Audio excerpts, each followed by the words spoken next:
Une ville et des quartiers ont besoin d'un cœur. Et le cœur créatif de Montréal, c'est le quartier des spectacles. C'est probablement l'aventure la plus passionnante qu'on puisse avoir dans une ville, c'est d'intervenir sur un territoire qui existe déjà. C'est un quartier où il y a toujours eu, historiquement, peut-être pour les 100 dernières années, des cabarets, des salles de spectacle. Là, maintenant, on examine ça à la loupe sur 1 km², puis on dit, oh, qu'est-ce qu'on peut faire?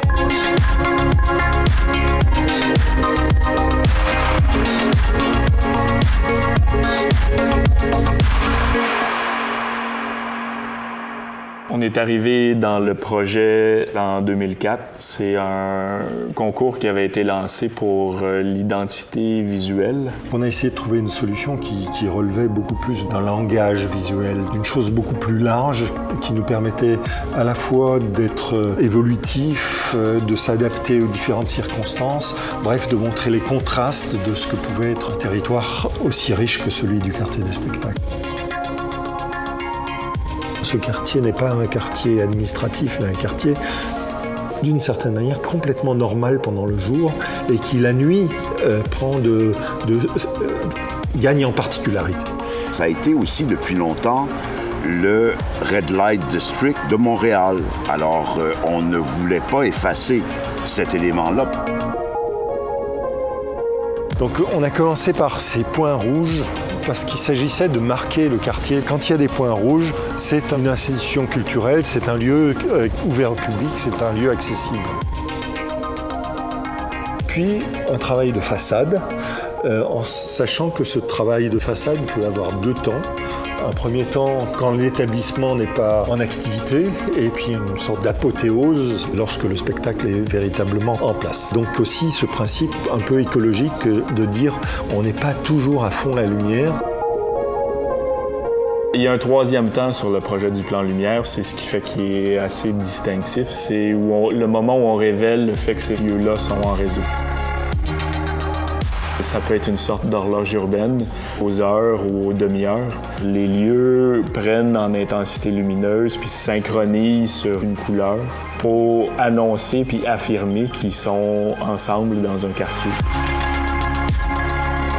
Ceci va être renforcé par un travail de marquage des passages piétons, également avec la lumière, qui signalera vers les différentes institutions qui sont à gauche et à droite de la rue Sainte-Catherine. On a une sorte d'orchestration générale de cette individualité. On passe à une synchronisation de l'ensemble des participants du quartier.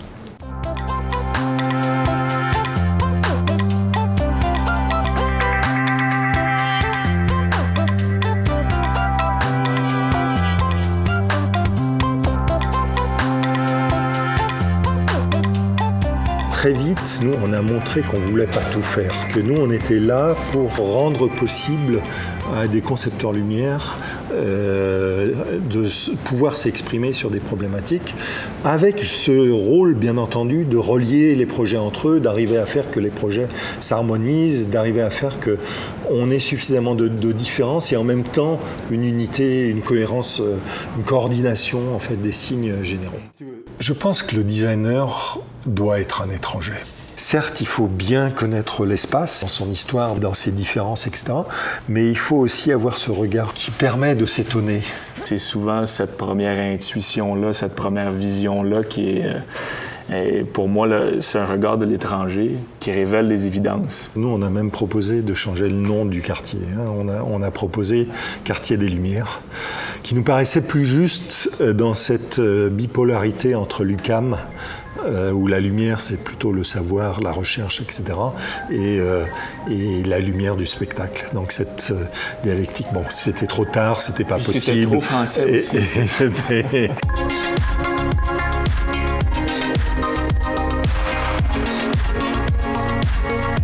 En 6 ans, on est arrivé à établir, je crois, un nom qu'aujourd'hui, plus personne ne pourrait remettre en question. Pour moi, c'est une des preuves de l'efficacité de l'immatériel de concepts graphiques, de concepts visuels comme accélérateur de processus. Qu'on soit dans l'ouest du quartier ou dans l'est du quartier, même à l'extérieur du quartier, on va sentir cette luminosité qui devient attractive elle-même. Je pense que ce projet, il ne devrait jamais s'aboutir. En effet, c'est un quartier, c'est une ville, ça se poursuit en permanence.